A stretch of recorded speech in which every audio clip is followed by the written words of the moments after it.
আসসালামু আলাইকুম।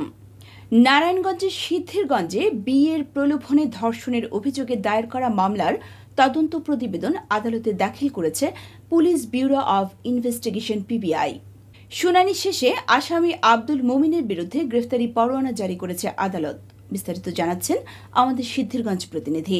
সিদ্ধিরগঞ্জের মিজমিজি কান্দাপাড়া এলাকার বাসিন্দা মৃত আলী আকবরের ছেলে আব্দুল মনিরের বিরুদ্ধে বিয়ের প্রলোভনে এক তালাকপ্রাপ্তা নারীকে দীর্ঘদিন ধরে শারীরিকভাবে নির্যাতনের অভিযোগ ওঠে।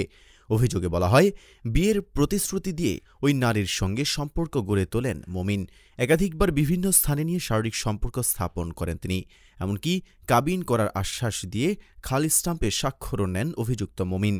কিন্তু বিয়ের সময় ঘনিয়ে আসতেই বিয়ের প্রস্তাব অস্বীকার করেন মমিন। এরপর সামাজিক যোগাযোগ মাধ্যমে ভুক্তভোগীর নামে অপপ্রচার চালান। শারীরিক সম্পর্কের সময় ধারণ করা ভিডিও ও অডিও প্রকাশেরও হুমকি দেন তিনি। এই ঘটনায় ভুক্তভোগী নারায়ণগঞ্জ নারী ও শিশু নির্যাতন দমন ট্রাইব্যুনালে মামলা দায়ের করেন। মামলা নম্বর 499/24। পরে নিরাপত্তার স্বার্থে থানায় জিডিও করেন তিনি। তদন্ত কর্মকর্তা পিবিআইয়ের উপপরিদর্শক হজরত আলী জানায়, আমরা ভুক্তভোগীর কাছ থেকে কিছু ভিডিও ফুটেজ ও অডিও কল রেকর্ড সংগ্রহ করেছি। সেগুলো আদালতে জমা দেওয়া হয়েছে। সিদ্ধিরগঞ্জ থানার মামলার তদন্ত শেষে আদালতে প্রতিবেদন দাখিল করেছে পিবিআই।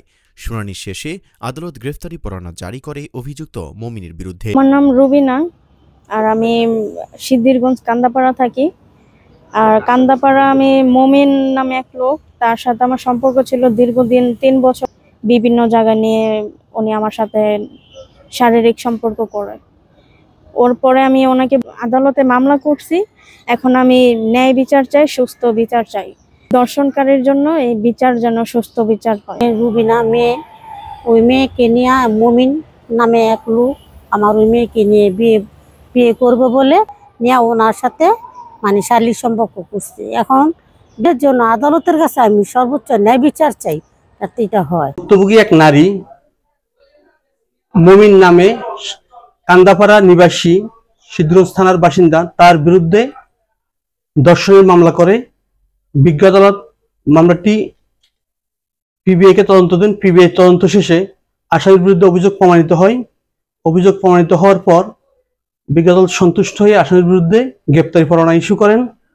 আমরা আশা করি পুলিশ তাকে অতি দ্রুত গ্রেপ্তার করবে এবং আমরা ন্যায় বিচার পাবো বলে প্রত্যাশা করি।